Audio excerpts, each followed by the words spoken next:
Gracias, presidente, con su venia. Bueno, hablar de lo que acontece en materia de desarrollo urbano y vivienda en las grandes metrópolis es un tema siempre complejo.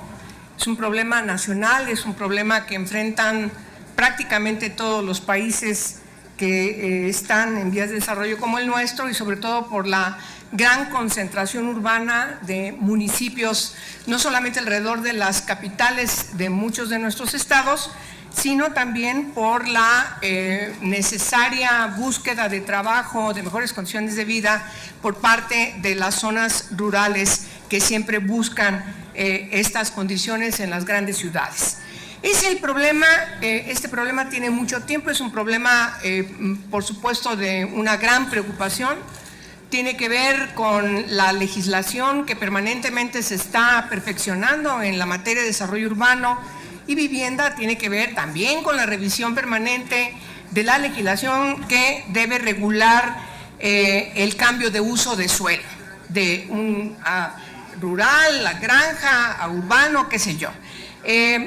Por supuesto que los debates alrededor de estos temas son muy complejos y son de una gran atención por parte de legisladoras y legisladores, no solamente en la Comisión Permanente, no solamente en las cámaras del Congreso de la Unión, no solamente en la Asamblea Legislativa del Distrito Federal, sino en todos los congresos locales, fundamentalmente en todos los congresos del ámbito local.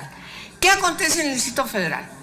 Ya me parece, si me permiten opinar sobre este punto de acuerdo que se discutió en la primera comisión, me parece que los 3 puntos están debidamente consensados, son puntos que por supuesto tenemos que aprobarlos, signarlos, fueron construidos, insisto, con consenso para que pudiera la autoridad, en este caso del Distrito Federal, pues informar sobre algunas denuncias. No estamos prejuiciando, sino que debemos tener una información formal respecto a las denuncias que tienen que ver con presuntas irregularidades en el desarrollo inmobiliario de la Ciudad de México. ¿Qué dice la Secretaría? ¿Cuál es el procedimiento de la Secretaría de Desarrollo Urbano y Vivienda del Distrito Federal? En primer lugar, hay que mencionar que el Distrito Federal tiene una organización vecinal muy importante, no nueva, pero sí muy novedosa, porque no la encontramos, por cierto, en otras zonas metropolitanas del país.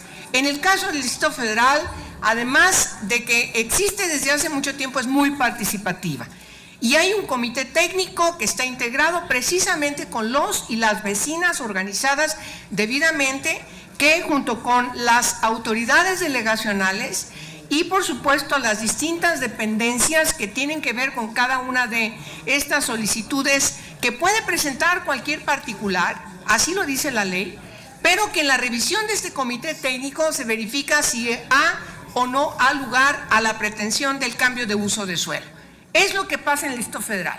Ahí, este primer paso, que toma en consideración de manera concreta y particular lo que opinan también las y los vecinos de esa demarcación, de ese territorio, inmediatamente pasa a la Asamblea Legislativa, quien finalmente, en función de lo que establece la ley, determina si se autoriza o no se autoriza determinada solicitud.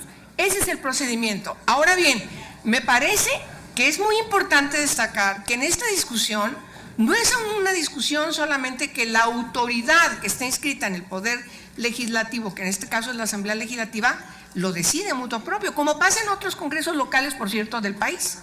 Aquí no, hay un procedimiento en donde participa la autoridad delegacional, la demarcación territorial, y participan además también distintas autoridades para ver los impactos y por supuesto también vecinas y vecinos. De tal manera que me parece que es muy pertinente, como la primera comisión decide estos 3 puntos de acuerdo para darle causa a la solicitud, a la inquietud presentada aquí por distintas legisladoras y legisladores integrantes de la comisión permanente. Entonces, simplemente, señor presidente, legisladoras, legisladores de la comisión permanente, quiero dejar constancia de que me parece que, como está inscrita la preocupación en estos puntos de acuerdo, permiten ciertamente tener una información no prejuiciada, una información formal, debidamente sustentada, justamente en esta oficialidad de las dependencias y de las estructuras y los procedimientos planteados en la propia normatividad del Distrito Federal,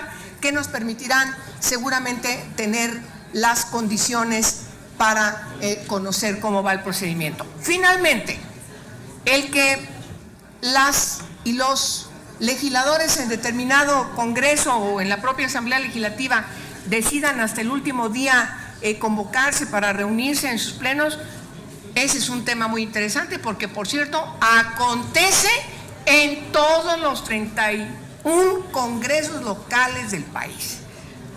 Acontece igualmente en las propias cámaras del Congreso de la Unión, y mientras que no exista una norma expresa en contrario, pues siempre estarán en funciones las y los legisladores, como es el caso de la Asamblea Legislativa, para reunirse en tiempo y forma como lo señala la Constitución. Muchas gracias por su atención.